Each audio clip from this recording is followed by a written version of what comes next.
रसूलिहिल करीम अम्मा बाद औज़ु बिल्लाहि मिनश शैतानिर रजीम बिस्मिल्लाहिर रहमानिर रहीम इन्नल्लाहा व मलाइकतहु युसल्लूना अलन नबी या अय्युहल्लज़ीना आमनू सल्लु अलैहि व सल्लिमू तस्लीमा अल्लाहुम्मा सल्लि अला सय्यिदिना व मौलाना मुहम्मदिन व अला आलिहि व सहबिहि व बारिक व सल्लिम। काबिल सद एहतराम हज़रत क़िबला पीर तरीक़त साहिबज़ादा मोहम्मद ज़ाहिद करीम साहिब सजादा नशीन दरबार आलिया कादिया भेरा शरीफ, काबिल सद एहतराम उलमाए कराम मशाइख़ इज़ाम और आज की इस मुबारक मजलिस के शुरकाए मोहतरम, अल्लाह रब्बुल इज़्ज़त का शुक्र है कि उसकी तौफ़ीक़ से हम अपनी जो महाना मामूल की नशस्त है उसमें मौजूद हैं। और आज की नशस्त की एक इम्तियाज़ी हैसियत ये भी है कि हुज़ूर गौस सकलैन सैयदना शेख अब्दुल कादिर जिलानी का दिन भी है। आज 11वीं शरीफ जिसको हम बड़ी 11वीं कहते हैं, 11 रबीउ सानी का दिन भी है। और हमारा जो दर्स मजमुआ सलवातुर रसूल शरीफ है उसके सिलसिले की नशस्त भी है और हुज़ूर गौस सकलैन सैयदना शेख अब्दुल कादिर जिलानी के तज़किरों का दिन भी है, आपके तज़किरे की नशस्त भी है। और चूँकि 11वीं शरीफ की महफ़िल है तो ज़ाहिर है हर जगह पे महफ़िल हो रही हैं, हर मस्जिद में, हर खानकाह में, हर हलके में, तो अक्सर अहबाब वहीं अपनी अपनी जगहों पे महफ़िल सजाए बैठे हैं। और यहाँ कुछ तकरीबात, कुछ फोतगियाँ, वो भी एक सबब है कि हमारी हाज़िरी आज मुनासिब है। लेकिन हमने अपना जो सिलसिला है चिराग जलाने का इसे जारी रखना है, इसे आगे बढ़ाना है इंशाअल्लाह। हाज़रीन गिरामी, मजमूआ सलवातुर रसूल शरीफ की पहली का जो पहला पारा है उस पर हम बात कर रहे हैं, तो उसी की एक दुआ से हम बात आगे चलाते हैं। हजूर छोर भी फरमाते हैं, अल्लाहुम्मा या रब्बी वरहमनी मिनल वरासतिल हकीकियतिल मुहम्मदियत वख्देनी इला सिराते मुस्तकीम। ऐ अल्लाह मुझ पर रहम फरमा, मुझे हकीकत मोहम्मदी की विरासत अता फरमा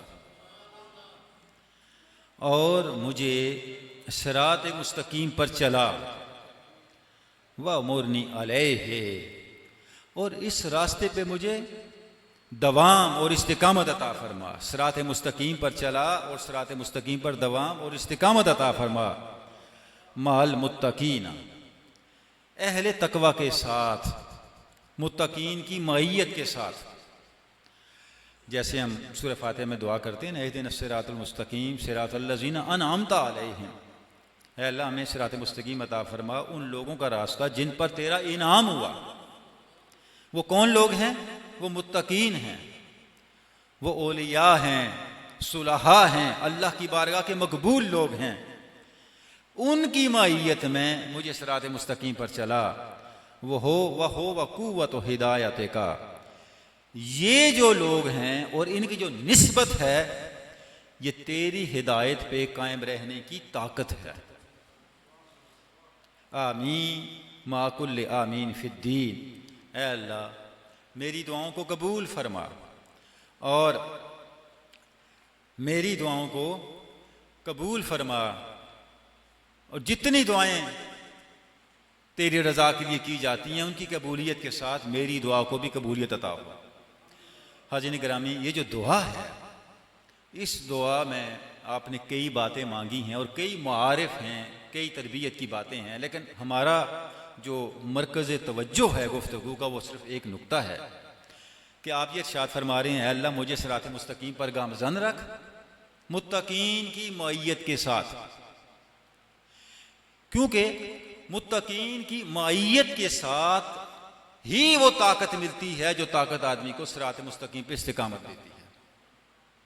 अगर मुत्तकीन की मईयत का मतलब होता है ताल्लुक, कुर्बत, निस्बत। अगर मुत्तकीन की निस्बत मुयस्सर ना हो, मुत्तकीन का साथ मुयस्सर ना हो, नसीब ना हो, तो इंसान राह हिदायत पे इस्तिकामत के साथ नहीं चल सकता। जो ताकत आदमी को, साहिब ईमान को राह हिदायत पे इस्तिकामत से चलाती है, वो ताकत और वो कुव्वत क्या है? वो अहलुल्लाह की निस्बत है, अल्लाह वालों की निस्बत है। क्योंकि ये निस्बत आपके अंदर वो ज़ौक़ पैदा कर देती है, वो शौक़ पैदा कर देती है, वो आरज़ू पैदा कर देती है, वो इस्तिकामत पैदा कर देती है कि फिर आप राह हक़ को छोड़ते नहीं हैं। जिस तरह एक अजीब सी मिसाल है, लेकिन समझाने के लिए मैं अर्ज़ कर रहा हूँ, जब किसी को नशे पे लगाते हैं तो उसे थोड़ा सा नशा चखा देते हैं मजाक मजाक में, फिर थोड़ा सा बढ़ाते हैं, थोड़ा सा बढ़ाते हैं, फिर जब नशा करने वालों को आदत पड़ जाती है ना, फिर नशे पे लगाने वाले पीछे हट जाते हैं। वो नशा करने वाला फिर खुद ही उसे ढूंढता है, अपने घर का सामान भी बेचता है, अपनी सारी जिंदगी उसकी उजड़ जाती है, अपनी सेहत उजड़ जाती है, लेकिन नशा नहीं छूटता। क्यों? उसे लज्जत आ गई है। जिस सोहबत में इंसान होता है, जब उस सोहबत की लज्जत आने लगे तो फिर वो सोहबत इंसान से कभी नहीं छूटती। दुनिया में ये हाल है। आप देखें कितना बड़ा एक इंसानी मिजाज से मुताल्लिक नफ्सियाती नुक्ता फरमा रहे हैं, हो व कुव्वत हिदायत का है अल्लाह, ये जो मुत्तकीन के साथ हो के राह हक पे चलना है, तेरी हिदायत पे कायम रहने की ताकत ही यही है, और यह ताकत मुझे अता कर। यही वजह है कि अहलुल्लाह की निस्बत अख्तियार करने की तलकीन की जाती है, अहलुल्लाह की निस्बत को हासिल करने की और उस निस्बत को पुख्ता रखने की तलकीन की जाती है। और हम जिस निस्बत को लेके चल रहे हैं वो हुज़ूर गौस सकलैन, शेखुल अरब वल अजम, शेखुल जिन वल इंस, हुज़ूर शेख अब्दुल कादिर जिलानी क़द्दसल्लहु अज़ीज़ की निस्बत है, कादरिया निस्बत है, गौसिया निस्बत है। इस निस्बत को हम लेके चल रहे हैं जो हमारे लिए ताकत है दीन की बताई हुई तालीमात पर इस्तकामत के साथ गामजन रहने की। इसीलिए आपको मुहय्यिद्दीन कहा जाता है। मुहय्यिद्दीन का मतलब क्या है? दीन की अक़दार को जिंदा करने वाले। हुज़ूर गौस सकलैन फरमाते हैं कि मैं जंगलों में था, मुजाहिदात में, अपनी रूहानियत के सफ़र में था, और मेरी हालत ये थी कि सर पे पगड़ी नहीं, पाँव में जूता नहीं। जाहिर है जंगलों में जो हाल होता है, जुम्मे का दिन था, तो मैंने कहा मैं नमाज जुम्मे की किसी जामे मस्जिद में पढ़ लूँ। तो जंगल से निकला और मैंने शहर का रुख किया। मस्जिद की तलाश में जा रहा हूँ, क्या देखता हूँ कि रास्ते में साइड पे, किनारे पे एक बूढ़ा शख्स लेटा हुआ है और इंतहाई बीमार है, बुरा हाल है, जिस तरह बिल्कुल जान निकलने वाली है। जब मैं उसके पास पहुंचा तो उसने मुझे कहा, अब्दुल कादिर, मैं बड़ा हैरान हुआ कि ये अजनबी बूढ़ा शख्स मुझे कैसे जानता है, और मैं तो वैसे भी अरसे से आबादियों से दूर हूँ। आप जानते हैं हुज़ूर गौस सकलैन ने जितने मुजाहिदात किए हैं, इसकी कोई मिसाल नहीं मिलती। आप फरमाते हैं मैं जंगलों में इस तरह भी मेरा वक्त गुजरा, 1 साल मुझ पे ऐसे गुजरा कि मैं सिर्फ दरख्तों से गिरी पड़ी चीजें खाता था, पीता कुछ नहीं था। 1 साल ऐसा गुजरा, खाया कुछ नहीं, सिर्फ पिया। और 1 साल ऐसा गुजरा कि सिर्फ चख के पूरा साल गुजारा, और जंगल के सब्ज पत्ते खा खा के हालत ये हो गई कि खून का रंग सुर्खी से सब्जी माइल हो गया। मुजाहिदात की इंतहा है। तो आप फरमाते हैं कि मैं तो अरसे से बाहर हूं, आबादियों से, इस बाबा जी ने मुझे कैसे पहचान लिया? मैं रुक गया। उस बुजुर्ग ने कहा, बूढ़े शख्स ने कहा, अब्दुल कादिर, मुझे सहारा दे के उठाते नहीं। मैं करीब हुआ और उसको जैसे ही हाथ लगाया तो मैंने देखा वो बूढ़ा सेहतमंद हो गया है। मैंने उसको जैसे ही खड़ा किया तो देखा जवान है, बूढ़ा नहीं है, नौजवान है। मैं खौफजदा हो गया। मैंने कहा, आप कौन हैं? ये क्या मंजर है? उसने कहा, आपने मुझे नहीं पहचाना? मैंने कहा, नहीं। उसने कहा, मैं आपके नाना का दीन हूं। इस उम्मत के गुनाहों ने, बदअमालियों ने मेरा वो हशर किया था और आपके तकवा ने मुझे फिर जिंदा कर दिया। आप फरमाते हैं मैं जब मस्जिद में गया, मैंने मस्जिद में कदम रखा, जो शख्स मुझे मिले गए, अस्सलामु अलैकुम या मुहियुद्दीन। अल्लाह रब्बुल इज्जत ने खल्क़ खुदा की जुबान पे आपका यह लक़ब जारी कर दिया, मुहियुद्दीन, दीन को जिंदा करने वाले। और फिर आपने दीन को किस तरह जिंदा किया? हलाको खान के बाद जो हालात थे मिल्लत इस्लामिया के, जो तबाही फिरी हुई थी, उस तबाही के अंदर ये हुज़ूर गौस सकलैन की रूहानियत थी, जिसने इस्लाम को, और आपकी तबलीग थी, आपकी काविशें थी, खड़ा कर दिया दीन को फिर। और जिस तरह आप खिताब फरमाते थे, जिस तरह आप तबलीग करते थे, जिस तरह आप तलकीन करते थे, बादशाहों को खिताब करते, और मजलिस में बादशाह भी बैठे होते। मजलिस में, आपकी मजलिस में हुक्मरान, वुज़रा, जजेस, उस दौर के मुंसिफ बैठे होते, और आप कलाम फरमा रहे थे। जैसे किसी हुकूमत के बंदे को देखते आपका ज़रूर सुकून उसकी तरफ हो जाता, और उसकी सारी बुराइयां गिन के फरमाते, तौबा करो, इस्लाह करो। एक मरतबा आप खिताब फरमा रहे थे और खलीफा वक्त को मुखातब करके फरमाया, ये जुल्म छोड़ दो, तुम्हारी हैसियत क्या है, तुम्हारा खुदा मेरे कदमों के तले है। मुफ्ती वक्त के से लोग फतवे लेने पहुंच गए कि इतनी बड़ी बात अब्दुल कादिर जिलानी ने कह दी, आपके पास फतवा आ गया, इस्तफसार आ गया कि इतनी बड़ी बात, ये तो गुस्ताखी में तो नहीं आता। आपने बोला मैंने दुरुस्त कहा है, इसका खुदा दौलत है और दौलत को मैंने पांव के नीचे रखा हुआ है। ये शान थी हुज़ूर गौस सकलैन की। खलीफा अल मुस्तंजिद बिल्ला आपसे मिलने के लिए आया और उसके पास अशरफियों की तोड़े थे, नजर पेश किया आपको, आपने लेने से इनकार कर दिया। फिर उसने मिन्नत की, आपने तोड़े उठाए, जैसे उनको दबाया तो उनसे खून के कतरे टपकने लगे। फरमाया लोगों का खून चूस के हदिया लेके मेरे पास आ जाते हो, अगर मुझे अल्लाह उसके रसूल की निस्बत का हया ना होता, तुम खुलफाए अब्बास हो, निस्बत ख़ानदान रिसालत की कुर्बत का लिहाज ना होता, मैं इनको इतना निचोड़ता कि यह खून यहाँ से तुम्हारे महल तक पहुँच जाता। खलीफा पे गिरिया तारी हो गया। हाज़रीन गिरामी, ये जो पहलू है औलियाए कराम का, इससे हुज़ूर छोरवी क्या फरमा रहे हैं, वह हो क़ुव्वत व हिदायत का, ये वो ताकत है जो बंदे को हक पे कायम करती है। ये निस्बत बंदे को हक पे कायम करती है। जब आपके सामने कोई नमूना नहीं होता तो फिर आप उस काम को नहीं कर सकते, उस काम पे नहीं, उस रास्ते पे नहीं चल सकते। जब आपके पास नमूना होता है, एक पैटर्न होता है कि लोग इस राह पे चल के गए हैं, तो फिर आप आसानी से उस रास्ते पे चलते हैं। अब हम आ रहे हैं बेरा शरीफ की तरफ, हारीपुर से आ रहे हैं, कहीं से पिंडी से आ रहे हैं, उस रास्ते से चल के आएंगे जिस रास्ते से सारे लोग आ रहे हैं। आने के हज़ारों रास्ते हैं, डायरेक्ट भी आ सकते हैं, दरमियान में पहाड़ होगा, झाड़ियाँ होंगी, सहरा होगा, कोई नदी होगी, रास्ता तो आता है, लेकिन फिर आने उससे चल के यहाँ तक आने में शायद साल लग जाए। लेकिन जिस रास्ते से सारे लोग चल के आ रहे हैं, उस रास्ते से चलने में आधा घंटा लगेगा। अल्लाह तक औलियाए कराम जिस रास्ते से चल के पहुंचे हैं, वो रास्ता सिक्योर है, क्योंकि वो आजमूदा रास्ता है। अल्लाह वालों ने चल के उस पर निशान लगा दिए हैं कि जब इस रास्ते पे चल के जाओगे, इस रास्ते में चोर नहीं है, डाकू नहीं है, गड़े नहीं है, झाड़ियां नहीं है, कांटे नहीं है, ये सिक्योर, ये हाईवे है, ये सिक्योर रास्ता है। तो जब हम अल्लाह वालों को देख के अल्लाह की तरफ चलते हैं, अल्लाह वालों की निस्बत लेके चलते हैं, तो हम सिक्योर होके चल रहे होते हैं। और इसको हुजूर फरमा रहे हैं कि ये फिर बंदे की ताकत बन जाती है।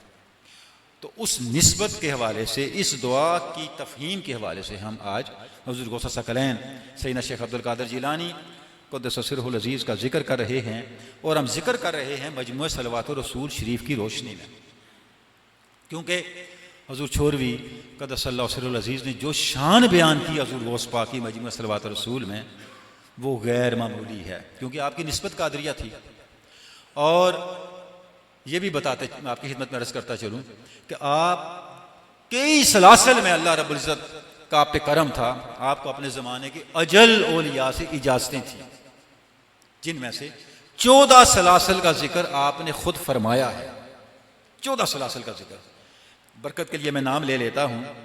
कादरिया का जिक्र फरमाया है मजमू सलवातुर रसूल शरीफ के अंदर कि ये वो सलासल हैं जिनमें हुजूर छोरवी माजून हैं, आपको इज़्न, इजाज़त, खिलाफत और हुक्म इरशाद हासिल है।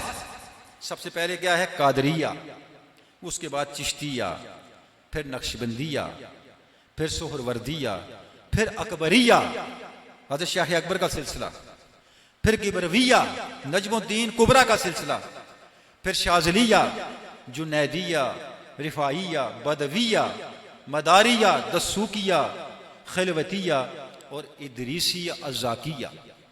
ये 14 सिलसिले। और आज़ीन गिरामी, जो आखिरी सिलसिला है इदरीसिया, कमाल सिलसिला है। सैयदना इदरीस अलैहिस्सलाम वो पैगंबर हैं जो आसमानों पे हैं, और आपका निज़ाम तरबियत उन ज़ाब्तों और फार्मूलों को बयान करता है कि ऐसी लताफत कैसे हासिल हो सकती है। और ये सारी बातें हुजूर छोरवी के निज़ाम तरबियत में थीं, आपके इल्म में थीं, आपके तजर्बे में थीं। क्या अल्लाह रब्बुल इज़्ज़त ने शान अता की। तो ये 14 के 14 सलासल का आपने जिक्र किया है। और उसमें फिर अपने ख़ानदान में और आगे जो सिलसिला आपने चलाया है वो हज़ूर गौस सकलैन का सिलसिला है, क्योंकि हज़ूर गौस सकलैन की शान इतनी बुलंद है।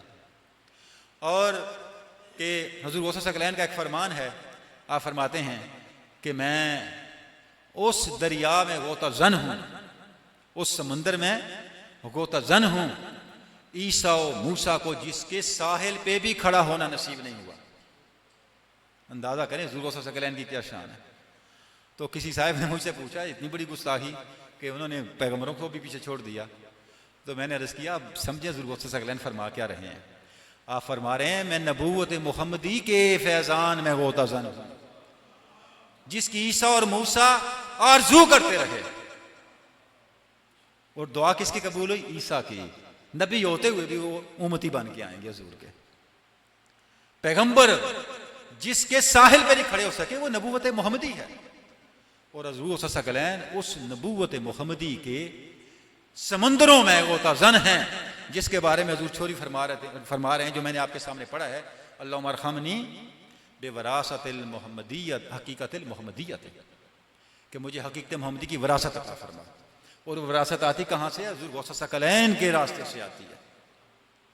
और हाज़िरीन गिरामी, ये भी अर्ज़ करता चलूँ कि हज़ूर गौस सकलैन के फ्यूज़ात को जिस तरह हज़ूर छोरवी ने समेटा है, और अल्लाह रब्बुल इज़्ज़त ने हज़ूर छोरवी को जितना अमीन बनाया उन फ्यूज़ात को, उसकी कोई मिसाल नहीं मिलती।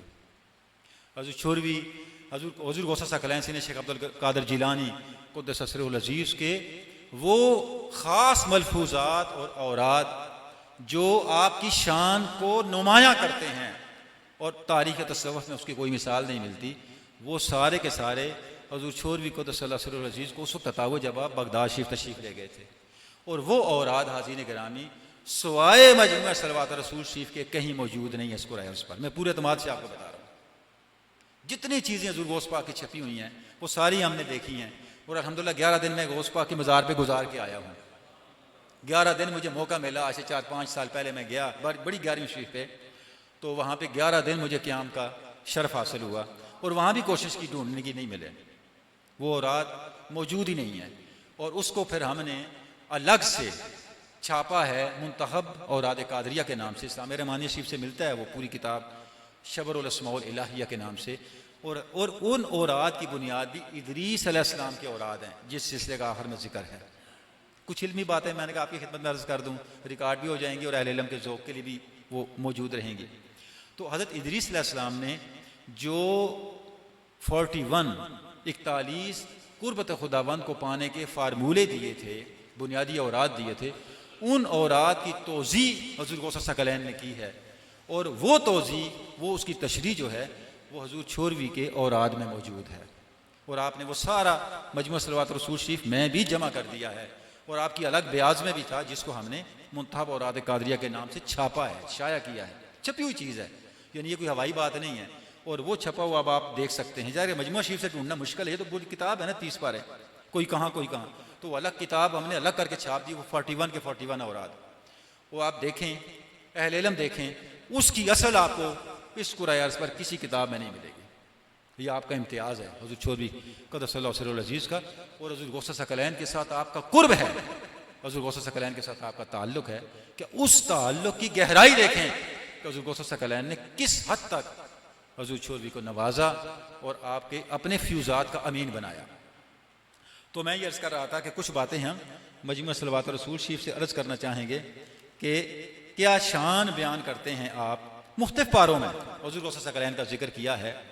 और एक नुक्ता बयान करके फिर मैं आगे चलता हूँ कि हाज़रीन किराम, औलियाए किराम ताकत क्यों बनते हैं अमल, नेक अमल के रास्ते पर चलने की, और औलियाए किराम मुख्तलिफ क्यों होते हैं बकिया लोगों से, अहले इल्म से, मुफस्सिरीन से, मुहद्दिसीन से, फुक़हा से, बड़े बड़े उलमा से अलग क्यों होते हैं।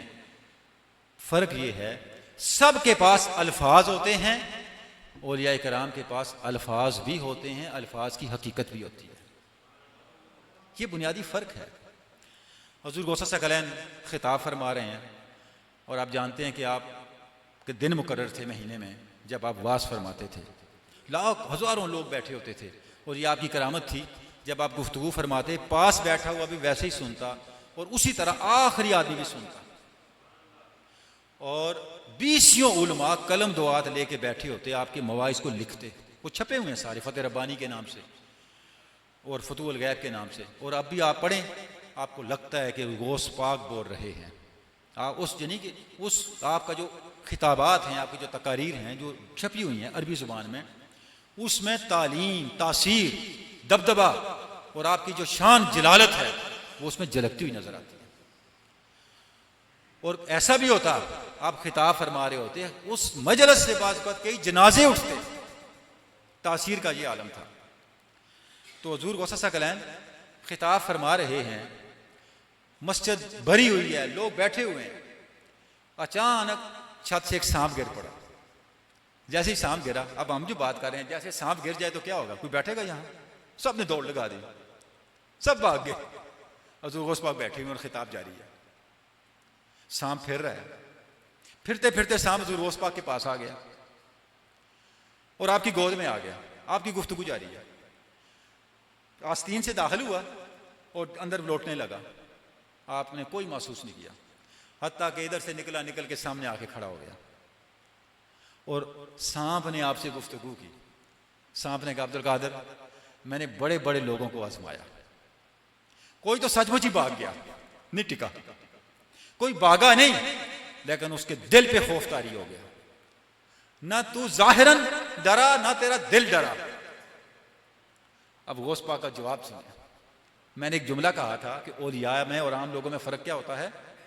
औलिया के पास लफ्ज़ भी होते हैं और अल्फाज की हकीकत भी होती है। हुज़ूर गौस पाक ने फरमाया, ऐ हकीर कीड़े, मैं तुझे देख के भाग जाऊं? तुझे तो अल्लाह का दस्ते कुदरत हरकत दे रहा है, तेरी हैसियत ही क्या है? और मैं उस वक्त भाग जाऊं जब मैं बात ही तकदीर पे कर रहा हूं, मेरा मौजू ही तकदीर है, अल्लाह की कुदरत, मैं बात ही अल्लाह की कुदरत पे कर रहा हूं, और तू मेरे सामने आए और मैं तुझे, वो शैतान था, वो शैतान था जो सांप बन के आया और वो आजमाइश कर रहा था आपकी। तो आपने फरमाया, तुझे तो हरकत ही अल्लाह का हाथ दे रहा है। तकदीर की बातें आप भी करते हैं, मैं भी करता हूं, सब करते हैं, लेकिन तकदीर है क्या और तकदीर के उतरने पे कायम कैसे रहना है, ये सिर्फ अब्दुल कादिर ही बता सकते हैं।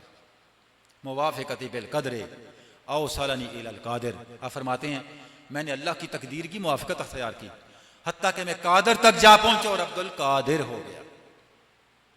तो हुज़ूर गौस सकलैन वो हस्ती हैं जिनके पास अल्फाज भी हैं, अल्फाज का माना और हकीकत भी। तो इसलिए तो आप जब खिताब फरमाते हैं तो आपके खिताब का असर ऐसा ही होना है ना। फिर आपके शहजादे हज़रत अब्दुल वहाब जब बड़ा इल्म हासिल करके बड़े पढ़ लिख के आए तो उन्होंने कहा, अब्बा जान मैं चाहता हूँ मैं खिताब करूँ। आपने कहा, जी बेटा खिताब करो। उन्होंने खिताब शुरू किया, जो फ़लसफ़ा, इल्म, तफसीर, हदीस जो पढ़ा था सारा मजमा बैठा हुआ है। ज़ाहिर हुज़ूर गौस पाक के लोग सुनने आते थे, उन्होंने सब कुछ बयान किया। मजमा टस से मस नहीं हुआ, किसी को पता नहीं कोई तकरीर भी हो रही कि नहीं हो रही। वो जब ठीक घंटा लगा के थक के बैठ के तो उन्होंने कहा, अब्बा जान लोग तो मेरी तकरीर पर कुछ रिस्पॉन्स नहीं कर रहे। आपने फरमाया कोई बात नहीं, आपने मैं गुफ्तगू चंद मिनट करता हूँ। आप आए, तशरीफ़ फरमा हुआ है। आपने फरमाया, लोगों चंद बातें आपसे करनी हैं। कल मेरा रोज़ा था और अब्दुल वहाब की वालिदा ने मेरे रोज़े की अफ्तारी के लिए सुराही में कुछ पानी रखा था। बिल्ली आई, उसने सुराही गिरा दी, टूट गई और सारा पानी बह गया। इतना कहा और मजमे पे वजह तारी हो गया। आपने गुफ्तगू मुकम्मल की, घर पहुंचे तो हज़रत अब्दुल वहाब ने पूछा, अब्बू जान मैंने इतना फ़लसफ़ा, इतना कुछ बयान किया तो कुछ असर नहीं हुआ। आपने सादा सादा बातें की, लोगों के अहवाल बदल गए, ये क्या हुआ? फरमाया, आपने यहां से बयान किया, मैंने यहां से बयान किया, ये फ़र्क है। तो हाज़रीन गिरामी, अल्फाज आपके सफ़ीर होते हैं। सफ़ीर उतना ही मौसर होता है जितना सफ़ीर को भेजने वाला बादशाह मौसर होता है। पाकिस्तान के सफ़ीर का और हाल है, श्रीलंका के सफ़ीर का और, रूस का और अमेरिका का सफ़ीर तो और हाल है। या अमेरिका का जो सफ़ीर आ जाए तो शायद सदर पाकिस्तानों से इस्तकबाल के लिए पहुंच जाए, और नेपाल का सफ़ीर आए तो शायद डिप्टी कमिश्नर भी ना जाए, कहीं खुद ही आ जा भाई तुम साढ़े घर। सफ़ीर जो होते हैं उनकी ताकत कहाँ से होती है? उनको भेजा किसने है? हमारी ज़ुबान से निकलने वाला हर लफ्ज़ हमारा सफ़ीर है। उसकी ताकत इसमें है कि हम उसको बेच कैसे रहे, उसके पीछे हमारी ताकत कितनी है। तो हाज़िरीन गिरामी, हुज़ूर गौस सकलैन की बातों में क्यों असर है, औलिया कराम की बातों में क्यों असर है? उनकी बातें ऐसे सफीर हैं, उनको भेजने वाले वक्त के शहनशाह होते हैं, तो असर तो होना है। तो मजमू सलवात रसूल शरीफ के अंदर हुज़ूर गौस सकलैन देखें किस तरह जिक्र करते हैं। 7वें पारे से मैं पढ़ने की सादत हासिल करता हूँ। आप फरमाते हैं, अल्लाहुम्मा सल्लि व सल्लिम अला सय्यिदिना मुहम्मदिन व अला आलि सय्यिदिना मुहम्मदिन, ऐ अल्लाह सलातो सलाम भेज हमारे आका हज़रत मोहम्मद सल्लल्लाहु अलैहि वसल्लम पर और आपकी आले पाक पर, व अला गौसिल औलिया वल अबरार, और रहमतें भेज हमारे गौस पर जो औलिया के गौस हैं, अबरार के गौस हैं, वल अबदाल औतादे, जो अबदालों के गौस हैं, औतादों के गौस हैं, अल अखियार नुकबाए नुजबाए, जो अखियार के गौस हैं, नुकबा के गौस हैं, नुजबा के गौस हैं, आमाद अख्ताबे, जो आमाद के गौस हैं, अख्ताबों के गौस हैं, अल अजहादे, जो जाहिदों के गौस हैं। अब देखें जितने औलिया की मंजिलें हैं, ये सारे जो हज़ूर छोरवी अलैहिर्रहमान ने क़द्दसल्लाहु सिर्रुल अज़ीज़ ने ये मनसब गिनवाए हैं, ये वो मनसब हैं जो रूहानियत की दुनिया में औलिया कराम को अता होते हैं। कोई कुतुब होता है, कोई औताद में से होता है, कोई अबरार में से होता है, कोई अखरियार में से, कोई नुजबा में से, कोई नुकबा में से। आप ये फरमा रहे हैं कि रूहानियत की दुनिया की कोई मंजिल और कोई मनसब ऐसा नहीं है जिसके गौस सकलैन न हो। ये गौस आज़म की शान है। गौस और हसनी अल हुसैनी, वो गौस जो हसनी भी हैं और हुसैनी भी हैं, क्योंकि आप नजीबुत तरफ़ैन हैं। आपके वालिदैन में से एक इमाम हसन की औलाद हैं और एक इमाम हुसैन की औलाद है। फिर फरमाते हैं वह गौस सकलैन है, जो सकलैन के गौस हैं, जिन्नों के भी गौस हैं और इंसानों के भी गौस हैं। वह शेखुल कौनैन, जो दोनों जहानों के गौस हैं, सैयदना शाह सैयद मुहय्यद्दीन अब्दुल कादिर जिलानी रज़ियल्लाहु ताला अन्हु वरज़ाहु अन्ना। है अल्लाह तू उनसे राजी हो जा और उनको हमसे राजी कर दे। सुभान अल्लाह। है अल्लाह हुज़ूर गौस सकलैन को हमसे राजी कर दे। हाज़िरीन गिरामी, ये छोटी बात नहीं, ये बहुत बड़ी बात है। मौलाना रूम का एक शेर है कि खुदा हेज को मेरा रुसवा न कर दे, ताना आमद साहिबे दिले बदर्द। अल्लाह किसी कौम को अजाब में नहीं डालता जब तक उस कौम के कुछ शरीर लोग अपने उस कौम में मौजूद अल्लाह के औलिया को तकलीफ ना दें। मौलाना रूम का शेर मैं आपके सामने पढ़ रहा हूँ। यानी जब किसी कौम के अंदर साहिब दिल को, अल्लाह के साथ ताल्लुक़ रखने वाले वली को तकलीफ दी जाए तो फिर वो बस्ती अमन में नहीं रह सकती। आप क्या फरमा रहे हैं? ऐ अल्लाह तू हुज़ूर गौस सकलैन से राजी हो जा और उन्हें हमसे राजी कर दे। मतलब क्या, जब अल्लाह वाले आपसे राजी तो अल्लाह आपसे राजी। और अल्लाह वाले हुज़ूर गौस सकलैन जो शेखों के शेख हैं, जो पीराने पीर हैं, पीरों के पीर हैं, तो इस अजीम मकाम पे हैं। तो जब वो हमसे राजी हुए तो फिर इसका मतलब क्या हुआ कि अल्लाह की रहमतों के दरवाजे हम पे खुल गए। अच्छा, एक और मकाम पे फरमाते हैं कि अब ये मैंने जो स्टेटमेंट आपके सामने पढ़ी ये बताने के लिए कि हुज़ूर गौस सकलैन के मकाम को हुज़ूर छोरवी बयान कैसे कर रहे हैं। फिर अब एक और स्टेटमेंट, एक और दुआ, एक और इबारत मजमू सलवात रसूल शरीफ की मैं पढ़ने की सादत हासिल करता हूँ, इस चीज़ को वाज़े करने के लिए कि हमारी हुज़ूर गौस सकलैन से निस्बत किस तरह इफ़ेक्टिव होती है, मतलब असर कैसे आता है उसका हमारी ज़िंदगी में। आप फरमाते हैं अस्तर तो मिन का बेसतर नबूवत है, अस्तर तो मिन का बेसतर नबूवत वाला अमान अल्लाज़ी सतरल्लाहु बिल अंबिया।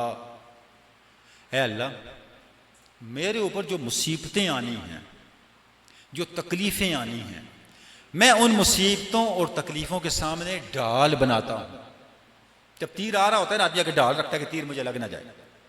जो तकलीफ़ें और मुसीबतें आनी हैं, उन तकलीफ़ों और मुसीबतों के सामने मैं एक ढाल रखता हूँ ताकि वो मुसीबतें टल जाएं।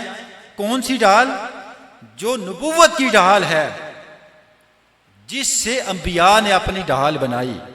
मिनल फ़राइनते, वक़्त के फ़िरौनों से बचने के लिए, वक़्त के फिरौनों से, वक़्त के जालिमों से, वक्त के फितनों से बचने के लिए अंबिया ने जिसको ढाल बनाया, क्या है?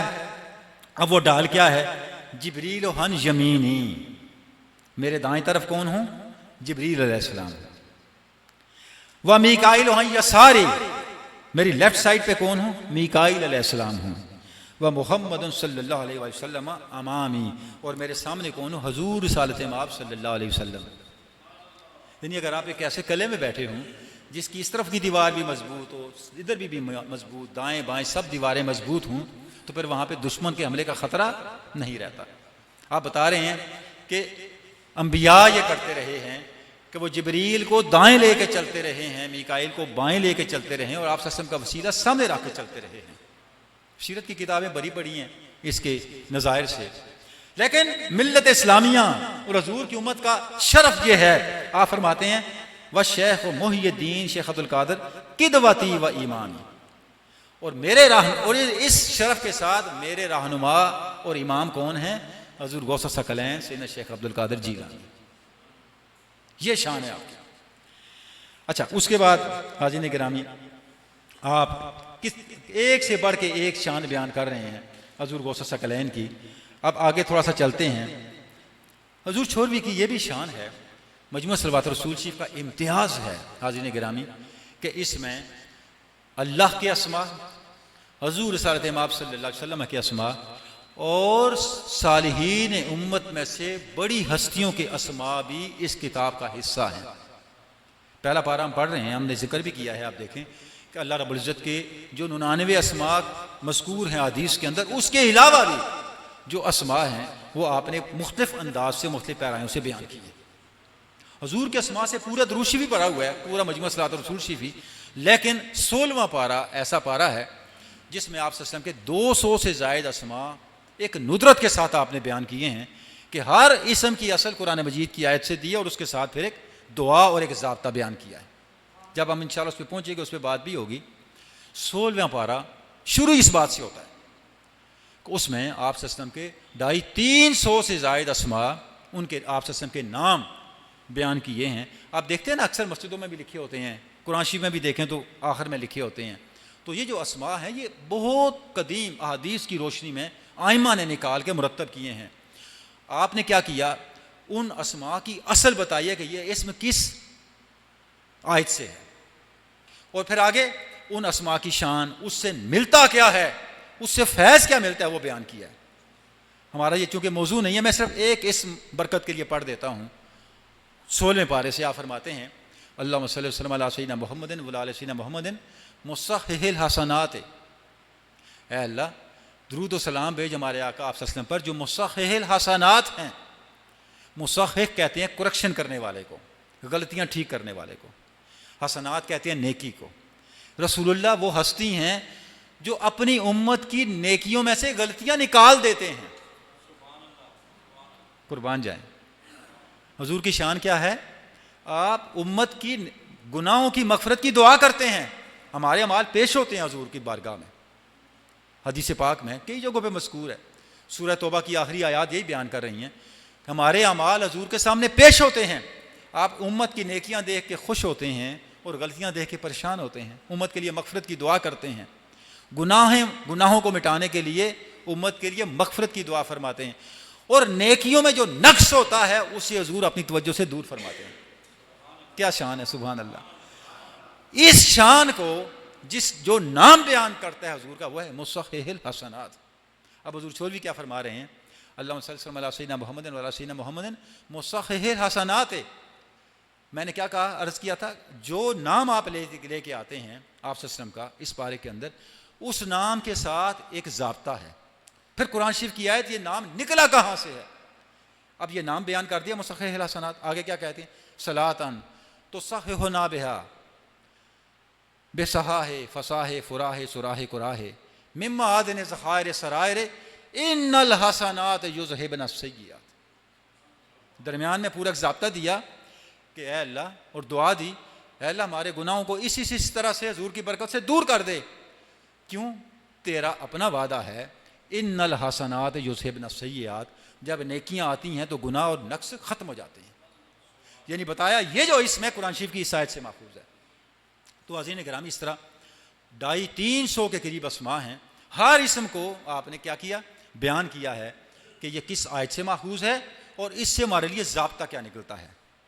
तो मैंने अर्ज़ किया कि अल्लाह के अस्मा बयान किए, आप सल्लल्लाहु अलैहि वसल्लम के अस्मा बयान किए, उसके बाद असहाब बदर के सारे 313 के अस्मा बयान किए और असहाब बदर के अस्मा हमारे सालिहीन के यहाँ, अकाबिरीन के यहाँ बतौर विर्द बरकत के लिए पढ़े जाते रहे हैं। वो मजमूआ सलवात रसूल शरीफ का हिस्सा हैं। उसके बाद सैयदना अली मुर्तज़ा के 99 नाम बयान किए हैं और अल्लामा इकबाल की भी इस पर बड़ी लंबी नज़म है, शरह अस्माए अली। सैयदना अली मुर्तज़ा के अस्मा की शरह पूरी एक नज़म है। उसके बाद सैयदा फातिमा तो ज़हरा के 99 नाम बयान किए हैं। फिर असहाबे काफ के नाम बयान किए हैं। असहाबे काफ के नाम हमारे हज़रत के दरबार शरीफ के अंदर भी लिखे हुए हैं। ऊपर आप जब जाते हैं हाज़री के लिए, अगर ऊपर देखें तो ऊपर लिखे हुए हैं दाएं बाएं। वो अस्मा मजमूआ सलवात रसूल शरीफ से लिए हुए हैं। और अगर आप छोर शरीफ जाएँ तो हज़ूर छोरवी का अज़ीज़ के मज़ार पाक के अंदर भी लिखे हुए हैं ऊपर। उसके बाद हज़ूर गौस सकलैन के नाम बयान किए हैं। कितने नाम बयान किए हैं? 219 नाम एक जगह बयान किए हैं कि हज़ूर गौस सकलैन के अस्मा क्या हैं। और अस्मा की कसरत औसाफ और कमालात की कसरत को बयान करता है। देखा ना, जब किसी बंदे के पास 2 ओहदे होते हैं तो आप कहते हैं इसके पास 2 जिम्मेदारी हैं। मसलन एक बंदा कॉलेज का प्रिंसिपल भी है, उसके पास चार्ज है, वो साथ असिस्टेंट कमिश्नर भी है, या एक बंदा SHO भी है, DPO भी है, उसके साथ कोई दूसरा चार्ज भी है। तो जितने ज़्यादा डिजिग्नेशन आप बयान करते हैं, इसका मतलब उसके इख्तियारात इतने ज़्यादा हैं, उसकी पावर्स इतनी ज़्यादा हैं। अस्मा की कसरत हाज़रीन गिरामी औसाफ और इख्तियारात की कसरत को बयान करता है। हज़ूर गौस सकलैन के सिर्फ एक पारे में 219 के करीब अस्मा बयान किए हैं और जो मुख्तलिफ जगहों पे बयान किए हैं वो अलग हैं। उसमें से हाज़रीन गिरामी 11 अस्मा ऐसे हैं जिन्हें आज के दिन मैं ज़रूर बरकत के लिए पढ़ना चाहूँगा। और ये 11 अस्मा औलिया कराम के यहाँ बतौर विर्द पढ़े जाते हैं। हज़रत के मज़ार पाक के अंदर भी लिखे हुए हैं ऊपर, और हज़ूर छोरवी हमारे आका व मुर्शिद क़द्दसल्लल्लाहु अलैहि अज़ीज़ के मज़ार के पाक के अंदर भी लिखे हुए हैं।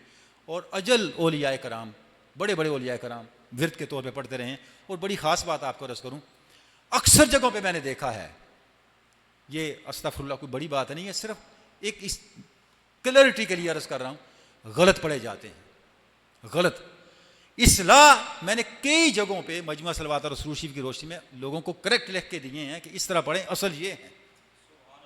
वजह यह, जब एक चीज़ चलती है हवाला ना हो तो वक़्त के साथ साथ चीज़ें डिफार्म हो जाती हैं, उनके अंदर गलतियाँ आ जाती हैं, मतन में गड़बड़ हो जाती है। तो इस तरह के मसाइल हैं हमारे यहाँ। था कुछ, वक़्त के साथ होते होते बदलते बदलते कुछ से कुछ बन गया। तो ये भी एहसान है हज़ूर छोरवी क़द्दसल्लल्लाहु अलैहि अज़ीज़ का कि आपने इस उम्मत के अजल सूफिया के मामूलात को महफूज कर दिया असल हालत में। अगर किसी भी सिलसिले का कोई शख्स हो, कादरिया हो, नक्शबंदिया हो, सोरवर्दिया हो, चिश्तिया हो, वो अपने औरात की करेक्शन करना चाहे तो मजमुआ सलवात रसूल शरीफ की रोशनी में अपने औरात की करेक्शन कर सकता है। ये जो 11 अस्मा है, 11 अस्माए गौसे आज़म, अक्सर कादरिया सिलसिलों में पाकिस्तान में जितनी बड़ी बड़ी खानकाहें हैं दुरुस्त नहीं पढ़े जाते। अब मैं पढ़ने की सादत हासिल करता हूँ वो 11 क्या हैं। आप फरमाते हैं, या सैयद मोहियुद्दीन अमरुल्लाह, या शेख मोहियुद्दीन फजलुल्लाह, या औलिया मोहियुद्दीन अमानुल्लाह, या मिस्कीन मोहियुद्दीन नूरुल्लाह, या गौस मोहियुद्दीन कुतुबुल्लाह, या सुल्तान मोहियुद्दीन सैफुल्लाह, या ख्वाजा मोहियुद्दीन फरमानुल्लाह, या मखदूम मोहियुद्दीन बुरहानुल्लाह, या दुर्वेश मोहियुद्दीन आयतुल्लाह, या पादशाह मोहियुद्दीन कुव्वतुल्लाह, या फ़कीर मोहियुद्दीन मुशाहदुल्लाह। ये हाज़रीन गिरामी 20वें पारे का, ये 24वें पारे के अंदर हैं ये औराद। और सफ़ा नंबर 28 और 29 में है, चूँकि रिकॉर्ड भी हो रहा है। अगर कोई मतन पढ़ना चाहे और इसको करेक्ट करके देखना चाहे तो मजमुआ सलवात रसूल शरीफ के 24वें पारे में आप इसको सफ़ा जो है हमारा 28 और 29 उस पर देख सकते हैं। और बरकत के लिए, हज़ूर गौस सकलैन की निस्बत के लिए और आपके फ़िज़ात व बरक़ात को लेने के लिए इन औरात को पढ़ सकते हैं। तो ये कुछ मैंने आपके सामने जो है मजमुआ सलवात रसूल शरीफ की रोशनी में चंद चीज़ें आपके सामने रखी हैं कि किस अंदाज से आपने हुज़ूर सल्लल्लाहु की शान को, आपके मर्तबे को बयान किया है, और सिलसिला कादरिया के इम्तियाज़ात को किस तरह से आपने बयान किया है। और एक जुमला अर्ज़ करके फिर हुज़ूर सल्लल्लाहु अलैहि वसल्लम की तालीमात की तरफ चलेंगे कि जिस तरह से हुज़ूर छोरवी ने सिलसिला कादरिया को बयान किया है, उससे जो बात समझ आती है वो ये है कि हुज़ूर सल्लल्लाहु अलैहि वसल्लम का सिलसिला बिया के वक्त इल्म और अमल में कमाल का सिलसिला है। इसमें ना आप इल्म को छोड़ सकते हैं ना अमल को छोड़ सकते हैं। हुज़ूर सल्लल्लाहु अलैहि वसल्लम अपने ज़माने के अंदर इल्म की भी इंतहा पे थे और अमल की भी इंतहा पे थे, और जिन लोगों की आपने तरबियत की वो इल्मी लिहाज से भी गैर मामूली थे और अमली लिहाज से भी गैर मामूली थे।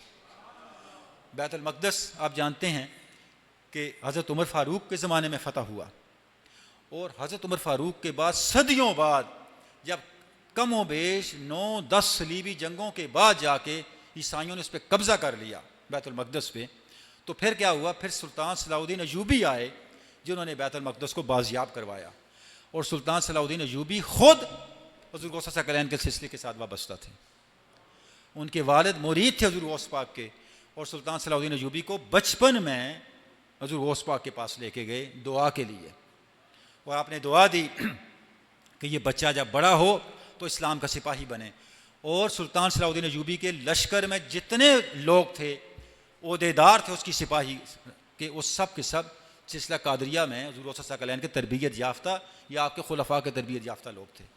ये तहकीक मैं नहीं अर्ज़ कर रहा दीन ग्रामी, मगरबी मुहक्किकीन भी इस बात पे मुत्तफ़िक हैं कि हुज़ूर सल्लल्लाहु अलैहि वसल्लम ने जो लोग तैयार किए वो इस्लाम की अक़दार, इस्लाम के अरूज के मुहाफ़िज़ लोग थे। हुज़ूर सल्लल्लाहु अलैहि वसल्लम की तालीम जो है अज़ीज़ गिरामी, वो इल्म के अंदर कमाल की तालीम है, वो अमल के अंदर और रूहानियत के अंदर कमाल की तालीम है। अगर एक पहलू भी कमज़ोर है तो इसका मतलब ये है कि हमें अभी सिलसिला कादरिया की हवा नहीं लगी। खुद हुज़ूर छोरवी को देखें कि आपकी कितनी करामतें हैं, हज़ारा करामतें हैं, लोगों से सुनते भी हैं सब कुछ, लेकिन जो बड़ी करामत वो मजमू सलवात रसूल है, वो सरासर इल्म है, इल्म लदुन्नी है। यानी हुज़ूर सल्लल्लाहु अलैहि वसल्लम के खलीफा आज़म हुज़ूर छोरवी, आपकी करामत अगर किसी को आप फ़ी ज़माना दिखाना चाहें कि औलिया कैसे होते हैं और उन्होंने किया क्या है, उनका कमाल क्या है, क्यों औलिया की इज़्ज़त करें, तो आपको उसके सामने सिर्फ मजमू सलवात रसूल शरीफ रखते हैं, खुद ही चुप हो जाएगा, और कोई बात कहने की ज़रूरत नहीं है।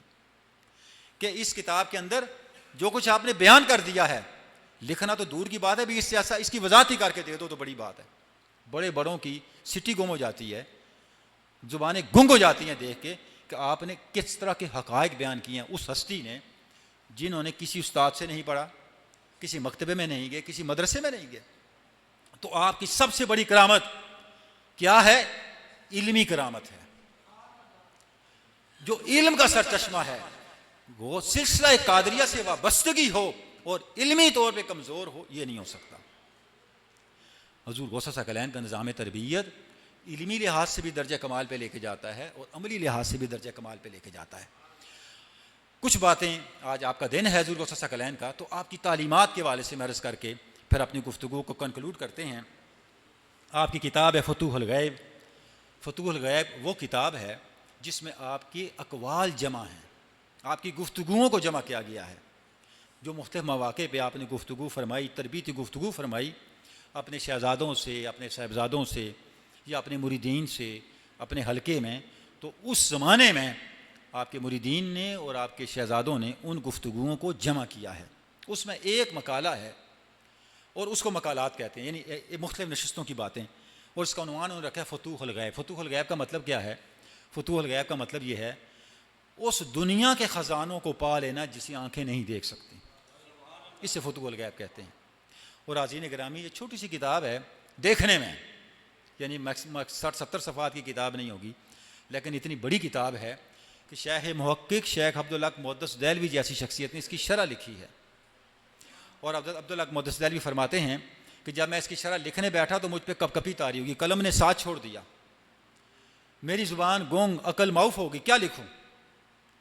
हुज़ूर गौस सल्लल्लाहु अलैहि वसल्लम का दबदबा इतना था, मैं डर गया कि इसकी शरह में कोई ऐसी बात ना लिख दूँ कि जो हुज़ूर गौस सल्लल्लाहु अलैहि वसल्लम की तालीम ना हो और मेरी गिरफ्त हो जाए। फरमाते मैंने छोड़ दिया। फिर वो अपने शेख के पास गए, हज़रत शेख ताहिर बंदगी के पास, और उनसे जाके इल्तिजा की, दुआ करवाई और उनके ज़रिए से हुज़ूर गौस सकलैन से इजाज़त ली और फिर शरह लिखी, छपी हुई है पर्शियन ज़ुबान के अंदर। यानी इतने बड़े बड़े लोगों ने इस किताब को अपने लिए तालीम का ज़रिया बनाया और इसके ऊपर इतनी इतनी तहकीकात की। इसका एक मकाला, एक सबक कह सकते हैं, उसमें से कुछ चीज़ें मैं आपके सामने रखना चाहूँगा। हुज़ूर गौस सकलैन फरमाते हैं कि मैं आपके सामने 10 बातें बयान करने लगा हूँ। ले अहलिल मुजाहिदत वल मुहासबत व उलिल अज़्म अशर खिसालिन हज़्ज़बूहा। गौर, ये अरबी जुमला मैंने इसलिए पढ़ा एक लफ्ज़ के लिए, हज़्ज़बूहा। आप फरमाते हैं जो अहले मुजाहिदा हैं, जो मुजाहिदा करने वाले हैं, अल्लाह के लिए मुशक्क़त करने वाले हैं, जो अहले मुहासबा हैं, जो अपना एहतिसाब करने वाले हैं, हर वक्त अपनी जांच पड़ताल के अल्लाह को नाराज़ ना हो जाए वो करने वाले हैं। और जो उलुल अज़्म हैं, उलुल अज़्म किसको कहते हैं? अल्लाह के लिए चल पड़े, फिर सब कुछ छोड़ दे अल्लाह के लिए, फिर किसी चीज़ को रास्ते में ना आने दे। मतलब यह है कि औलिया, उनकी 10 बातें बताने लगा हूँ। ये वो 10 बातें जो उनका विर्द था। हुज़ूर गौस पाक ने लफ्ज़ इस्तेमाल किया हज़्ज़बूहा, जिसको उन्होंने बतौर विर्द के अख्तियार किया। हम भी विर्द पढ़ते हैं। अब देखिए औलियाए कराम विर्द कहते किसको हैं? हाज़िरीन गिरामी, विर्द तस्बीह लेके, विर्द का मतलब होता है दोहराना। फिल असल विर्द का लफ्ज़ी माना दोहराना है। जब कोई मुर्शिद बताते हैं ला इलाहा पढ़ो, हम उसको विर्द क्यों कहते हैं? कि उसे हम दोहराते हैं 50 दफ़ा, 100 दफ़ा, 111 दफ़ा, 500 दफ़ा, जितने शेख तरीक़त बताते हैं। दुरूशी पढ़ें, कलमा तैयबा पढ़ें, ये पढ़ें, ये पढ़ें, तो हम कहते हैं ये मुझे मुर्शिद ने विर्द दिया है। विर्द का मतलब ये सबक मैंने दोहराना है। अब हम विर्द किसको कहते हैं? हम विर्द इसको कहते हैं कि कोई लफ्ज़ शेख बता दें और उस लफ्ज़ को फिर हम दोहराते रहें ज़ुबान से, जितनी दफ़ा उन्होंने बताया, जिस शर्त के साथ बताया, इशा के बाद बताया है, सुबह के बाद, तहज्जुद के बाद 100 दफ़ा, जितनी दफ़ा, वज़ू के साथ, इस तरीके से, इस तरह बैठ के पढ़ना है, जो भी तरीका है, हम इसको विर्द कहते हैं। और हुज़ूर गौस सकलैन समझा रहे हैं विर्द सिर्फ ये नहीं होता। विर्द मुकम्मल कब होता है? कुर्बान जाएं इन हस्तियों पर जिन्होंने ऐसी तालीम दी है कि फितने के ज़माने में हम दीन पे कायम रह सकें। आप फरमाते हैं मैं तुम्हें 10 बातें बताने लगा हूं जो अल्लाह वालों का विर्द है, इस विर्द को ना भूलना। अगर तुम मेरे मुरीद हो, अगर मेरे मुरीद रहना चाहते हो, इन 10 बातों को ना भूलना, इसे अपना विर्द बना लो। वो 10 बातें क्या हैं? नंबर 1 फरमाते हैं कभी अल्लाह के नाम की कसम नहीं खानी, चाहे तुम सच्चे हो या झूठे हो, कसम नहीं खानी अल्लाह के नाम की। अमदन भी नहीं खानी, सहवन भी नहीं खानी, भूल के भी नहीं खानी, जानबूझ के भी नहीं खानी। अल्लाह की कसम बहुत बड़ी चीज होती है। अगर तुम सच्चे भी हो, कोशिश करो अल्लाह की कसम ना खाओ। अच्छा, आप फरमाते हैं जब तुम्हें इसकी आदत पड़ जाएगी तो क्या होगा? फिर तुम्हारी जुबान से कभी झूठ ही नहीं निकलेगा। जब तुम सच कहने के आदी हो जाओगे तो अल्लाह का करम तुम्हारी जुबान पे रवां दवां हो जाएगा। जब इंसान कसम खाने की, जिसको सच्ची कसम खाने की आदत हो, कभी ना कभी उसकी जुबान से झूठी कसम भी निकलेगी निकलेगी। देखें ना अल्लाह वालों की कैसी तरबियत है। फरमाते हैं तुम्हारा पहला विर्द क्या है? कसम अल्लाह के नाम की नहीं खानी। दूसरे नंबर पे फरमाते हैं झूठ नहीं बोलना, हत्ता के मजाक में भी झूठ नहीं बोलना। मजाक में भी झूठ नहीं बोलना, ना कसदन ना बेहुदा तौर पे। मैंने मजाक में झूठ बोल देते हैं ना, फरमाते ऐसा ना हो मजाक में झूठ बोलते बोलते तुम्हें हकीकतन झूठ बोलने की आदत पड़ जाए। झूठ कभी नहीं बोलना। और आप जानते हैं सीसा कादिया तो है ही सच्चाई का नाम। आपका सफर ही सच्चाई से शुरू हुआ। कभी आप तालिब इल्म में जा रहे हैं और डाकू ने पूछा किधर हैं आपके दिरमो दीनार? हमें इधर सिए हुए हैं। उसने कहा भी हमें तो मिले ही नहीं था, अगर आप ना बताते तो फिर क्या था? आपने भाई मेरी माँ ने कहा था झूठ नहीं बोलना। अब आप देखें ना, फिर असर तो होना ही था। सारा डाकुओं का पूरा जत्था ही फिर तौबा ताइब हो गया। फरमाते हैं झूठ नहीं बोलना। और हाज़रीन गिरामी, हमारे बड़ों का यही तरीका था। शायद इमाम बुखारी थे, वो हदीस लेने के लिए गए तो जिस साहब के पास हदीस थी, पता चला वो अपने जानवरों के साथ कि उन्हें चराने के लिए निकले हुए, उनके पीछे चले गए तो देखा कि वो अपने घोड़े को बुला रहे हैं इस तरह करके। जब घोड़ा करीब आया तो पकड़ लिया। तो इमाम बुखारी उनके पास के फरमाया तुम आपने इसको घोड़े को इस तरह करके बुलाया तो इसमें घास तो नहीं था? उन्होंने कहा मैं तो वैसे ही इसको बुलाने के लिए किया। फरमाया मैं तुमसे हदीस नहीं लेता, मैं तुमसे हदीस नहीं लेता, तुम सच्चे आदमी नहीं हो। हाज़रीन गिरामी, हमारे बड़ों लोगों का यह मेयार था। हुज़ूर गौस पाक क्या फरमा रहे हैं? झूठ नहीं बोलना, चाहे मजाक ही क्यों ना हो। तीसरी बात कमाल फरमाते हैं, वादा कभी ना करें, करें तो फिर वादा खिलाफी ना करें। वादा करें ही ना, ताकि वादा खिलाफी की नौबत, वैसे ही जो काम जिंदगी का निज़ाम चलाएं ना, लेकिन अगर वादा कर लें तो जान चली जाए उस वादे को ना छोड़ें, उसे पूरा करके छोड़ें। उसके बाद फरमाते हैं, कभी भी मखलूक पे लानत ना करें। आपने लफ्ज़ मखलूक इस्तेमाल फरमाया, फरमाते हैं मैंने लफ्ज़ मखलूक क्यों इस्तेमाल किया? आदम हो या गैर आदम, लानत नहीं करनी। जैसे मैं बैठा हूं, अभी माइक बंद हो गया, कोई गलत लफ्ज़ माइक को कह दो, ऐसा नहीं करना। फरमाते हैं चाहे गैर आदम शय ही क्यों ना हो, क्योंकि कायनात की हर चीज़ अल्लाह की तस्वीर बयान करती है। लानत नहीं करनी किसी पे, और किसी चीज़ को ईज़ा नहीं देनी, चाहे वो गैर आदम ही क्यों ना हो। जैसे पौधा है, जैसे जानवर हैं, जो मूजी जानवर अलग हैं, उनकी तो एक्सेप्शन है। किसी चीज़ को तकलीफ नहीं देनी, ईज़ा नहीं देनी। 5वें नंबर पे फरमाते हैं कि मखलूक को कभी बद्दुआ नहीं देनी,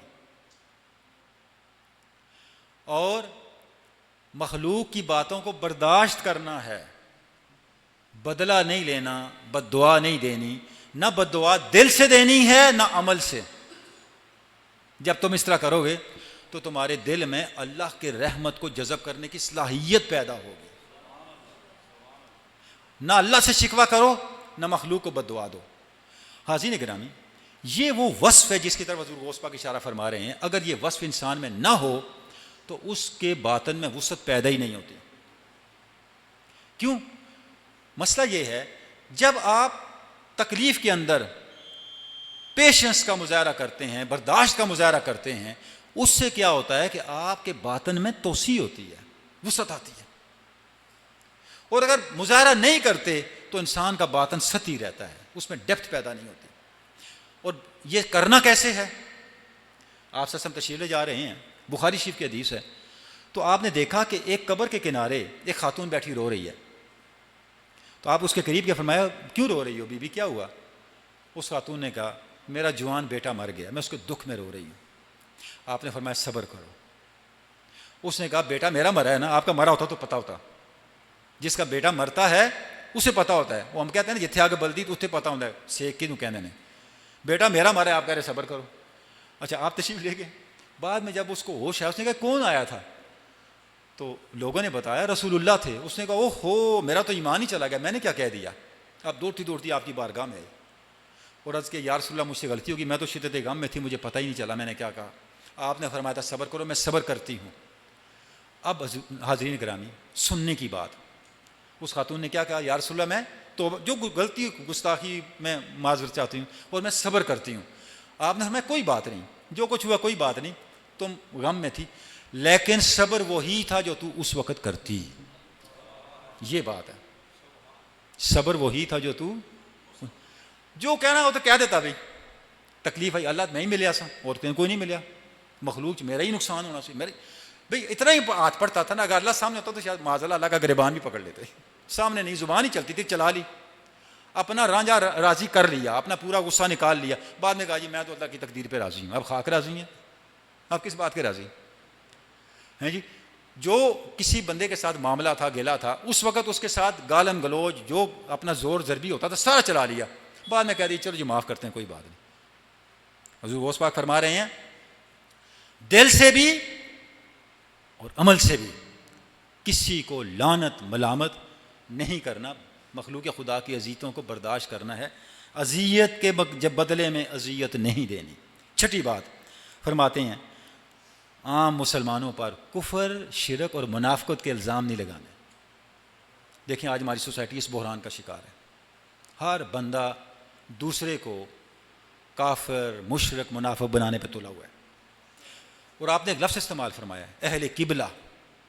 फरमाते हैं मुसलमान जो किबला रुख करके नमाज पढ़ते हैं, इसी को देख लो और कभी भी इनके खिलाफ कुफर, शिरक और निफाक की तोहमत नहीं लगानी। और हमारा हाल ये है, वो कहते हैं कि इस्लाम एक दायरा है, पहले इसमें लोगों को दाखिल किया जाता था, अब दायरा भर गया, अब धक्के दे दे के निकाल रहे हैं। हमारा ये हाल बना हुआ है। तो हुज़ूर गौस पाक की तालीम क्या है कि कुफर, शिर्क और मुनाफिकत के डंडे लेके अहले ईमान के पीछे नहीं पड़ जाना, माशरे को फितने की आमाजगाह नहीं बनाना। सातवीं बात जो आप फरमा रहे हैं, और ये सारी बातें आप फरमा रहे हैं, तुम्हारा विर्द होना चाहिए, ये विर्द है सिलसिला कादरिया का। सातवीं बात आप फरमा रहे हैं कि जाहिर का गुनाह हो कि बातिन का गुनाह हो, अपनी निगाह इधर नहीं करनी, अपने आज़ा को, अपनी आंखों, हवास को, अपने जहन, ख्याल और दिल को, मा ज़ाहरा मिन हवा मा बतन, कुरान शरीफ की आयत है, गुनाह ज़ाहिरी हो या बातिनी हो, इससे दूर रखना है, इस गुनाह के करीब नहीं करना। और आज़ीन ग्राम, ये बड़ा नाजुक वक्त है, हदीस पाक का मफहूम है, आप सच ने फरमाया क़यामत का दिन होगा, ऐसे लोग भी आएंगे जिनके अमाल पहाड़ों जैसे होंगे, पहाड़ों जैसे, और जब हिसाब किताब होने लगेगा तो पता चलेगा उनके अमाल तो गर्द थे, कुछ भी नहीं। तो साहबा ने पूछा, या रसूलल्लाह, उनके अमाल को क्या हुआ, क्या नक्स था? फरमाया, ये वो लोग बदनसीब लोग होंगे जिनकी खलवतें नापाक हैं, जिनकी तन्हाइयाँ नापाक हैं।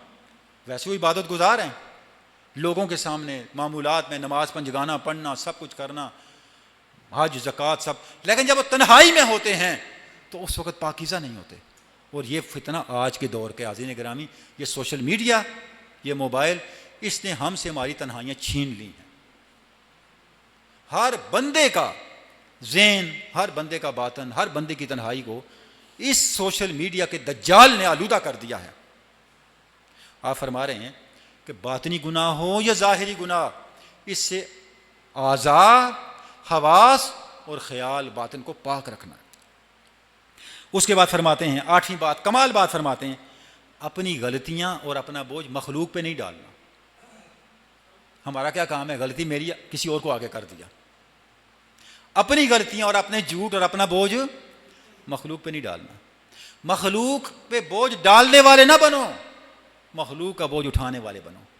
वो कहते हैं ना कि जनाजा बन के ना रहो। किसी ने पूछा इसका क्या मतलब है? फरमाया, लोग ही तो आपको ना उठाए फिरें, लोगों को उठाने वाले बनो। अपनी गलतियों और कोताहियों का बोझ खल्क़ खुदा को उसमें मुब्तला ना करो, और अपना बोझ खल्क़ खुदा पे डालने के बजाय खल्क़ खुदा का बोझ खुद उठाने वाले बनो। नौवीं बात फरमा रहे हैं, मखलूक खुदा से कभी तमा ना रखो, उम्मीद अल्लाह से रखो। फरमाते हैं, जब तुम मखलूक खुदा से तमा नहीं रखोगे, इससे तुम्हारे अंदर तवक्कुल आएगा, तकवा आएगा, ज़ुहद आएगा। देखें, जब अल्लाह से खौफ हो, आपको पता हो इस पूरे शहर में मेरा काम एक फलां अफसर कर सकता है, आप उस अफसर को कभी नाराज़ नहीं करेंगे। पता जब मेरी कहीं कश्ती गाड़ी फंसी, इसी को फ़ोन करके सिफारिश करवानी पड़ेगी, यार इसके साथ तो बना के रखें। एक दुनियादारी का निज़ाम है, एक दुनियादार अफसर है, मामूली इख्तियार वाला, जिसका इख्तियार तहसील से आगे नहीं है। अपने घर के मसाइल और डे टू डे लाइफ के मसाइल को सीधा करने के लिए हम उस अफसर के साथ नहीं बिगाड़ते। और अगर हमें यह यकीन हो जाए कि हमारे मामले अल्लाह से सीधे होने हैं, तो अल्लाह से बिगाड़ेंगे? कभी नहीं बिगाड़ेंगे। हुज़ूर गौस पाक देखिए किस तरह नफ्सियाती, हाज़रीन गिरामी, इस पर पूरी स्टडीज़ मौजूद हैं कि नफ्सियाती मिनहज जो हुज़ूर गौस सकलैन का है, आज के साइकोलॉजिस्ट भी वहाँ नहीं पहुँच सकते, उस सतह का है, और ये अलग से पूरा सब्जेक्ट है। तो आप फरमाते हैं कि जब तुम मखलूक खुदा से उम्मीदें तोड़ के अल्लाह से उम्मीद लगा लोगे, तो उससे तुम्हारे अंदर तकवा पैदा होगा। जब तकवा आ गया तो तवक्कुल खुद ब खुद आ जाएगा, और अल्लाह की ताईद तुम्हारी मदद करेगी। आखिरी बात, कमाल बात है, फरमाते हैं कि तवाज़ु अख्तियार करो। तवाज़ु जो है, फरमाते हैं, ये साहिब ईमान के ईमान की मजबूती का महल है। तवाज़ु का मतलब क्या? आप फिर खुद उसकी वजाहत फरमाते हैं। फरमाते हैं, तवाज़ु का मतलब ये है, हर एक को अपने से बेहतर समझें। अगर बड़ा है तो ये समझें इसकी उम्र मुझसे ज़्यादा है, इससे नेकियां मुझसे ज़्यादा की हैं, इसके अमाल मुझसे ज़्यादा अच्छे हैं, इसका इल्म मुझसे ज़्यादा होगा, इसने अल्लाह को ज़्यादा पहचाना है मुझसे, मैं इससे कमतर हूँ। अगर छोटा है तो ये समझें, ये मैं ज़रूर गौस पाक के जुमले आपके सामने दोहरा रहा हूँ, अपनी तरफ से नहीं कह रहा, कि इसकी ज़िंदगी कम है मुझसे, इससे कम गलतियाँ की हैं, कम गुनाह किए हैं, इसके पास नेकियों का लंबा ज़माना है, मेरी उम्र तो गुजर गई, ये मुझसे अफजल है। गुनाहगार हो तो उसको देख के ये समझें कि गुनाहगार जब इखलास के साथ अल्लाह की तरफ रजू करता है तो अल्लाह उसको फ़ौरन सुन लेता है। खुदा जाने इसकी कौन सी अल्लाह सुन ले और मैं पीछे रह जाऊँ। नेक हो उसको वैसे ही नेक समझें, काफिर हो तो ये समझें कि कब खुदा जाने इसको तौबा और ईमान की तौफीक नसीब हो जाए, खुदा जाने मेरा अंजाम क्या होता है। हर वक्त अल्लाह से डरते रहें। फरमाते हैं कि ये जो सोच है, या मुझे एक अजीब बात याद आ गई हाज़रीन गिरामी, हज़रत शेख अब्दुल हक मुहद्दिस देहलवी ने लिखा है कि हकीम तिरमिज़ी बड़े अजल औलिया में से हाज़रीन गिरामी गुजरे हैं, इतने बड़े औलिया में से गुजरे हैं। आपने अपने ज़माने में तकरीबन 100 के करीब सवालात लिख के औलिया कराम को भेजे थे जवाब के लिए, किसी ने जवाब नहीं दिया उन सवालात का। फिर आपके इंतकाल के कमो बेश 100-150 साल बाद शाह अकबर मुहिद्दीन इब्न अरबी पैदा हुए, उन्होंने उन सवालात के जवाब दिए थे, वो छपे हुए हैं सारे। यानी इतने बड़े वली हैं हकीम तिरमिज़ी कि जिन्होंने अपने ज़माने के औलिया को खामोश करवाया अपनी मार्फत की रोशनी और अपने मार्फत के इस्तफसारात के ज़रिए से। उनका कौल बयान किया हज़रत शेख अब्दुल हक मुहद्दिस देहलवी ने। फरमाते हैं कि हकीम तिरमिज़ी ने लिखा है कि मैं ये सोचता था कि जवानी में जब मैं इबादत करता था तो उस इबादत से मुझे जल्दी नफ़ा मिलता था, बुढ़ापे में वो नहीं, इसकी क्या वजह। बड़ा सोचा तो मुझे समझ आई जवानी में इसलिए असर होता था कि मैं उस वक़्त हजूर के ज़्यादा करीब था। अब मैं बूढ़ा हो गया हूँ, अब हजूर के ज़माने से दूर हो गया हूँ। देखें औलिया कराम की सोच कैसी है। क्योंकि मेरी उम्र उस वक़्त, मेरा ज़माना हजूर के ज़माने के करीब था, मेरे अमाल में तासीर ज़्यादा थी। यही बात हुज़ूर गौस पाक फरमा रहे हैं, जब किसी बड़े को देखें, बूढ़े को, तो ये दिल में रखें इसका ज़माना हजूर के ज़माने से ज़्यादा करीब है। क्योंकि बड़ा मुझसे 50 साल पहले पैदा हुआ है ना, यानी वो 50 साल मुझसे हजूर के ज़्यादा करीब है। मैं इसकी निस्बत, इस बुजुर्ग की निस्बत हजूर से 80 साल दूर हूँ, ये मुझसे अफजल है। फरमाते हैं जब तुम इस तरह करोगे, इससे क्या होगा, इससे अल्लाह की नज़र रहमत तुम पे आएगी। फरमाते हैं अगर तुम्हारे अंदर ये हिस्स मौजूद है, ये तलब मौजूद है कि कोई मेरे सामने मेरे मुखालफों की बुराई बयान करे, तुम्हें अल्लाह की रहमत की हवा ही नहीं लगी। और अगर तुम्हें यह मज़ा आता है कि तेरे सामने बैठ के कोई तेरे दुश्मन की बुराई बयान करे, सजदे में चले जाओ और अल्लाह से माफ़िया मांगो। यह अल्लाह के कार को बुलाने की बात है, अल्लाह की गज़ब को दावत देने की बात है कि इंसान के अंदर ये ख्वाहिश हो कोई मेरे दुश्मन की बुराइयां मुझे बताए। फरमाते हैं कभी किसी पे नेगेटिव कमेंट, मनफी तबसरे, उसकी बुराइयां पब्लिकली, इसको छोड़ दो। ये तवाज़ो के ख़िलाफ़ है। जब तुम तवाज़ो अख्तियार कर लोगे, तुम्हारा ईमान, दीन, और अगर तुम्हें अल्लाह के साथ मोहब्बत और वलायत की ताल्लुक़ की रोशनी नसीब है, ये सब महफूज हो जाएगा। और अगर नहीं नसीब तो तुम्हें अता होना शुरू हो जाएगा। हाज़रीन गिरामी, ये वो 10 औराद हैं जो हज़ूर गौस सकलैन हमें तालीम फरमा रहे हैं। आज हज़ूर गौस सकलैन की मजलिस है, मजमा सलवात रसूल शरीफ की मजलिस है, तो आज हमने ये सबक लेकर उठना है यहाँ से कि जो सिलसिला कादरिया, असल सिलसिला कादरिया है, वो क्या है? वो इल्म को मुकम्मल करना है, वो अमल के नकाइस को दूर करना है। और ये जो तालीमात हैं हज़ूर गौस सकलैन, मुहियुद्दीन शेखुल अरब अल अजम शेख अब्दुल कादिर जिलानी का दस्तुल अज़ीज़, इन तालीमात को अपना विरद बनाना है ताकि हम माशरे में औलिया कराम की निस्बत की बरकतों को महसूस कर सकें, इन बरकतों का तजर्बा कर सकें। हाज़रीन गिरामी, औलिया कराम का तरीका जो है ये बहुत मौसर दवाई है, बशर्ते के तरीके से इस्तेमाल की जाए। हर दवाई बेअसर हो सकती है, औलिया कराम की बताई हुई दवाई कभी गैर मौसर नहीं हो सकती। हमारा मसला ये है कि हम उस दवाई में से उन हकीम नुस्खा लिख के देते हैं ना, उसमें कड़वा भी होता है, हम कड़वा उठा के फेंक देते हैं, मीठा मीठा पीस के खाना शुरू करते हैं। फ़ायदा क्या होना है? इससे तो फ़ायदा नहीं होगा। हकीम ने जो दवाई दी है पूरा नुस्खा खाना है, पूरा नुस्खा खाएंगे तो फ़ायदा होगा। और अगर उस नुस्खे में से अपनी पसंद की चीज़ें ले ली, नापसंद चीज़ें निकाल दी, तो एन मुमकिन है दवाई नुकसान ही दे दे। और फिर जब हकीम के पास दोबारा जाएँ, पहले हकीम वैसे ही बड़े जलाली होते थे, ज़रा सी बदपरहेज़ी करे तो बात भी नहीं करते थे, गालियाँ दे के निकाल देते थे मतलब से। तो ऐसा ना हो कि किसी मुर्शद ने सबक दिया और अपनी मर्जी के अमल किया, जो मर्जी का नहीं था छोड़ दिया। जब दोबारा मुर्शद के पास गए, कहा तुमने ये तालीम का असर क्या किया है? आँख निकाल के उधर फेंक दी, सर निकाल के उधर फेंक दिया, एक दो चीज़ें हाथ पाँव पकड़ के फेर रहे हो, इससे तो नहीं बात बनती। वो फिर उल्टा रिएक्शन शुरू हो जाए। ये ज़रूर उस पाक की तालीम है। इस तालीम को हम लेके चलेंगे तो फिर मुरीदी ला तखफ अल्लाह रब्बी अतानी रिफ़तन निलतुल मनाली। ज़रूर उस पाक का फरमाना है, मेरे मुरीद मत डर, डरने की ज़रूरत नहीं है, मेरे साथ मेरा अल्लाह है और मेरे अल्लाह ने मुझे जो बुलंदियाँ दी हैं, उन बुलंदियों में रहते हुए मैं तेरे लिए काफ़ी हूँ। बशर्ते एक बंदा मुरीद तो हो, उनके मयार पे भी तो पहुँचे। तो मुरीद कौन है? जो इन तालीमात पे चलता है और जिसके बारे में खुद हुज़ूर पाक फरमाते हैं, रिजाली फ़ी हवाजरिहिम सयामुन, मेरा मुरीद वो है जिसका दिन रोज़ों में है। वफ़ी ज़ुल्म लयाली कल्लवाली, जब रात होती है तारे डूब जाते हैं, मेरे मुरीद नहीं डूबते। मेरे मुरीदों की इबादत का सितारा गरूब नहीं होता, वो मेरा मुरीद है। अल्लाह रब्बुल इज़्ज़त हमें हमारे हाल पे लुत्फ़ करम फरमाए। इन मजालस की हाज़िरी हमें नसीब रहे, ये तौफ़ीक़ात हमें नसीब रहें, हमारी गलतियों कोताहियों से इस नेकी की, इस अमल खैर की तौफ़ीक़ हमसे सलब न हो, और हम लफ्ज़न व मानन, ज़ाहिरन व बातिनन इन तालीमात पे अमल करके अल्लाह और उसके रसूल की रहमत रज़ा को हासिल कर सकें। व आखिर दावाना अनिल हम्दुलिल्लाहि रब्बिल आलमीन।